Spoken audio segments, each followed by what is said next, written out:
ಮಾತು ಬಾರದೇ ಇರುವರು. ಆಮೇನ್. ನಮ್ಮ ಸಂಗಡ ದೇವರಿದ್ದಾನೆ. ಹಲ್ಲೆಲೂಯ ರೀ. ತಿನ್ನಕ್ಕೆ ಊಟ ಇಲ್ಲದಿದ್ರು ಏಸಪ್ಪ ನಮ್ಮ ಜೊತೆ ಇದ್ದಾರೆ. ಹಲ್ಲೆಲೂಯ. ಕೈಯಲ್ಲಿ ಕಾಸು ಇಲ್ಲದಿದ್ದರೂ ಕೂಡ ಏಸು ನಮ್ಮ ಸಂಗಡ ಇದ್ದಾನೆ.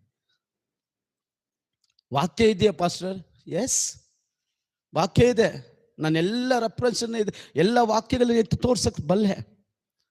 ಎಷ್ಟು ಜನ ಸಂತೋಷವಾಗಿದ್ದೀರಾ? ದೇವರು ನಿಮ್ಮ ಜೊತೆ ಇದ್ದಾರಾ? ದೇವರು ನಿಮ್ಮ ಜೊತೆ ಇದ್ದಾರಾ? ನೋಡಿ, ಆಮೇನ್ ಬರ್ತಾ ಇಲ್ಲ. ಹಲ್ಲೆಲೂಯ ಬರ್ತಾ ಇಲ್ಲ. ಎಸ್ ಲಾರ್ಡ್ ಅಂತ ಹೇಳಕ್ ಆಗ್ತಾ ಇಲ್ಲ. ದೇವರು ನಿನ್ನ ಜೊತೆ ಇದ್ದಾನಾ? ಆಮೇನ್. ಹಲ್ಲೆಲೂಯ. ನೀನು ಮಾಡುವ ಎಲ್ಲ ಕೆಲಸದಲ್ಲಿಯೂ ದೇವರು ನಿನ್ನ ಸಂಗಡ ಇದ್ದದರಿಂದ. ಆಮೇನ್. ಹಲ್ಲೆಲೂಯ. ಚೆನ್ನಾಗಿ ಮನಸ್ಸಲ್ಲಿ ಇಟ್ಕೊಳ್ರಿ. ನಾವು